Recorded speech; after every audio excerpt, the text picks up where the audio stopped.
Salut les co-créateurs, c'est Laurie pour ce jour 10 de ma saison 1. Ça avance petit à petit, ça y est, j'ai fait un 10e. Je dirais que cet après-midi, ça va mieux que ce matin parce que ce matin, j'étais encore sous l'emprise, on va dire, d'une altercation que j'ai eue avec ma mère hier. Et voilà, c'est quelque chose qui m'a vraiment pris à cœur. J'étais pas du tout d'accord avec elle sur sa manière de s'adresser à moi par rapport à certaines choses. Et d'habitude, je ne dis rien, je prends sur moi. Et là, les choses sont sorties, j'ai dit les choses, j'ai pas gardé sur moi comme je fais d'habitude. Et je me malmène avec toutes ces choses après qui restent dans ma tête et qui tournent et qui ruminent. Donc je sais pas si c'est l'effet défi des 100 jours, mais je suis sortie de mes gonds, j'ai dit les choses. Ça m'a fait du bien, même si après, bon, je m'en voulais du coup de lui avoir dit les choses en me disant je lui fais du mal à elle.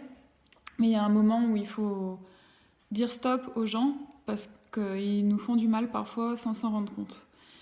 Voilà, donc du coup ce matin j'étais encore prise par tout ça, je me suis réveillée en ayant encore beaucoup de stress, de tension. Donc j'ai indiqué que mon intention aujourd'hui c'était donc de faire ma valise pour ce week-end entre filles que je vais passer avec mes copines et mettre de l'ordre dans mes papiers. Donc voilà, j'étais vraiment dans le très très matériel parce que je n'avais pas du tout l'envie de m'ouvrir dans ma tête, dans mon esprit. Voilà. Et d'ailleurs, j'ai mis que mon intuition me disait aujourd'hui que j'allais tourner au ralenti et que j'allais être dans le spleen toute la journée. Donc pour tout vous dire, je n'avais vraiment pas du tout envie de faire ma vidéo parce que j'étais dans une mauvaise dynamique.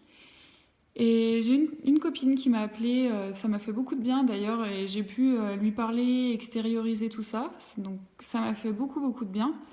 J'ai au moins pu évacuer encore une fois.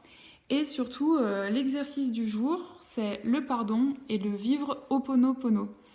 Donc ça tombe vraiment très bien parce que pour le coup, Ho'oponopono, ça vient de Hawaï et c'est un état d'esprit. Dans toutes circonstances, toujours dire désolé, pardon, merci, je t'aime. Dans toutes circonstances, même si c'est pas nous qui avons créé le conflit, c'est pas tendre la joue, mais c'est simplement dire merci, ce conflit m'apporte quelque chose et va pouvoir me permettre de régler quelque chose avec moi-même. Donc ça m'a complètement parlé et je pense que ça m'a beaucoup marqué. Et j'ai regardé la vidéo que propose Lilou de l'interview de Nathalie Baudin. Et du coup, j'ai noté les paroles qu'elle avait dites de manière plus précise sur le désolé, pardon, merci, je t'aime. Donc désolé d'avoir été inconsciente, pardon d'avoir gardé en moi cette mémoire, merci pour ce conflit qui me réveille et je t'aime. Donc ce je t'aime, il peut être pour soi d'abord, moi dans mon cas pour ma mère, pour même si on n'est pas toujours d'accord, même si on est blessé par les gens, on sait que c'est des gens qui nous aiment et qui ne font pas ça pour nous blesser.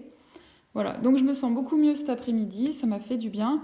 Et l'objectif, c'est aujourd'hui, tout au long de la journée, pratiquer le Ho'oponopono. Donc je pense avoir réussi et ça va me faire un bien fou. Voilà, donc comme je l'ai dit, je pars pour 2 jours avec mes copines, ça va être sympa. Et sincèrement, je ne pense pas, du coup, pendant ce week-end, faire les 2 jours de défi. Donc je vous dis à lundi. Bon week-end, salut!